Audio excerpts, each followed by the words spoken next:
वफाक के अहम वजीर नाम खुर्रम दस्तगीर, ओहदा वजारत पानी और बिजली। मसला मुल्क के बड़े शहरों में बिजली का तवील ब्रेकडाउन की वजह वफाकी वजीर को खबर, ना किसी आला ओहदेदार को। क्या ये साइबर हमला है या कोई बड़ी खराबी?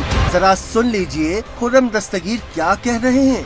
तमाम जो जिम्मेदारान हैं वो इंतहाई संजीदगी से और पूरी दिल जमई से मुल्क की बिजली की बहाली की कोशिश कर रहे हैं। वज़ीर आज़म ने इस हादसे की इंक्वायरी है, उसके लिए भी एक 3 रुकनी टीम बना दी है जो आज के वसी ब्रेकडाउन है उसमें अपनी तफ्तीश करेगी और हमें बताएगी कि क्या वजह हुई। एटमी मुल्क 22 करोड़ की आबादी, मगर क्या इस तरह के ब्रेकडाउन से बचने का कोई सिस्टम नहीं? बिजली का तरसीली निजाम ठप। कहाँ है बैकअप प्लान? क्या कोई भी खराबी इस तरह मुल्की निजाम मफलूज कर देगी? इस सवाल का जवाब तलाश करने के लिए हर कोई है बेचैन।